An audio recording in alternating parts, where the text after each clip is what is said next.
In 1720, the most brilliant mind in England sat by candlelight, certain that numbers could explain almost anything in the universe. Months later, that same brilliant mind would watch gold coins scatter across a trading floor as fortunes vanished in an instant. Crowds who had once celebrated in these same streets now pushed toward the exchange doors, faces twisted with panic and disbelief. To understand how it ended this way, rewind the clock nearly a year, back before anyone had heard the words South Sea. Britain was drowning in war debt, and Parliament needed a clever trick to make that debt look like an opportunity instead. A company called the South Sea Company offered a deal: take over the national debt in exchange for a trading monopoly. The company promised access to the gold and silver of Spanish South America, a fortune waiting just across the ocean. The public believed every word, and within weeks a rush of buyers stormed the exchange, desperate not to miss out.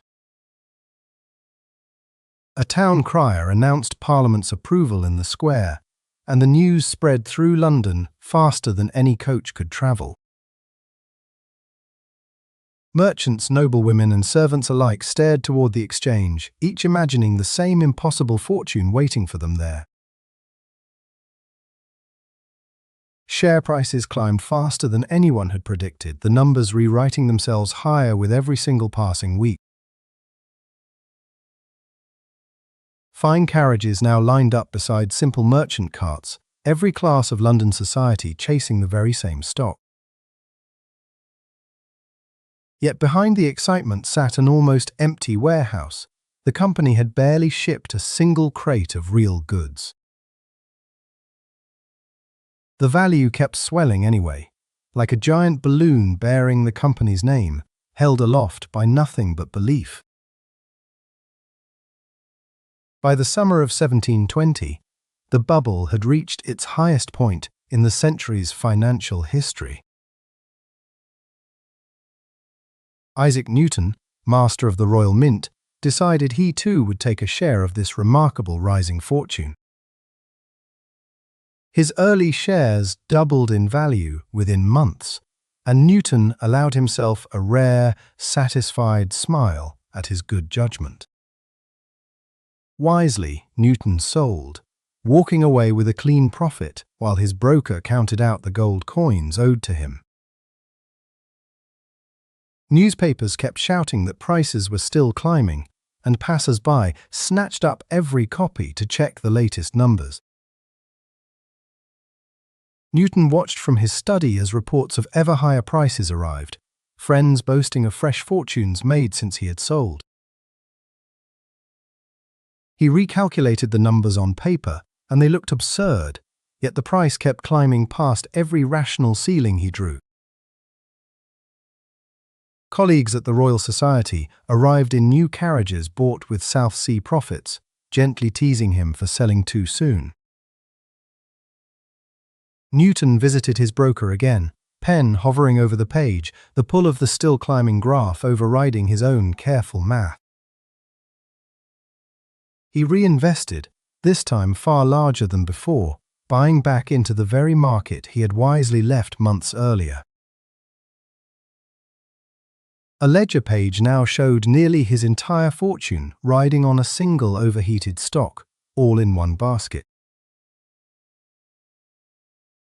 Newspaper stands sold out within minutes, every headline promising that South Sea shares would keep doubling again and again. But the company's own directors knew the truth behind the curtain, and the month of August was about to expose it.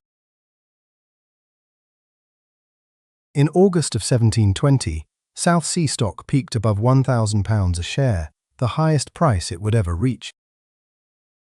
Rival speculative companies began collapsing first, spooking investors into suddenly remembering the South Sea Company barely traded anything real. Company directors quietly sold their own shares first, cashing out while publicly urging the crowd to keep buying with confidence. Small cracks appeared, a handful of large sellers, a slight dip dismissed by most as a brief pause before another climb. By September, the dip had become a slide, and the slide was quickly turning into a stampede toward the exchange doors. Crowds who had once celebrated in these streets now screamed at brokers, demanding their money back before it disappeared entirely. The price fell past 600, then past 400, erasing months of paper fortune within a matter of days. By December, the stock settled near £124, an 80% collapse from its August peak. Families who had mortgaged their homes to buy shares now held worthless paper, their entire savings gone in a single season. Among the ruined stood the most celebrated scientific mind in England, a man who once mapped the motion of the stars. Isaac Newton, master of the Royal Mint, checked his own accounts and found a loss near £20,000. £20,000 in 1720 was an enormous fortune, many times a skilled worker's earnings across an entire lifetime. Newton had calculated the orbits of planets to the minute, yet failed to predict the simple swing of ordinary human greed. The company he had trusted, it turned out, had built its entire value on promises rather than on real South American trade. Friends later recorded that Newton forbade anyone from ever mentioning the words South Sea in his presence again. When asked why brilliant men kept buying at the very top, Newton reportedly said he could not calculate the madness of the people. His personal disaster, though, was only the beginning. Parliament itself now had to answer for what had happened to the nation. Parliament reconvened in December 1720, summoned back early to face an outraged and financially ruined public. Investigators uncovered bribery for Pochel's Master General, officials secretly paid in company shares. The Chancellor, John Aislabie, was expelled from Parliament and locked away in the Tower of London for his role in the fraud. In 1721, roughly £2 million seized from company directors was repaid to ruined shareholders at a reduced value. One rising politician who had warned against the scheme from the very start would soon reshape how Britain itself was governed. Robert Walpole, who had opposed South Sea speculation from day one, became Britain's first true Prime Minister soon after. The same pattern still repeats.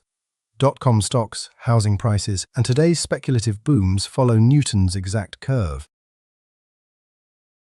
The smartest man of his age proved that genius offers no immunity from a crowd convinced the climb will never end.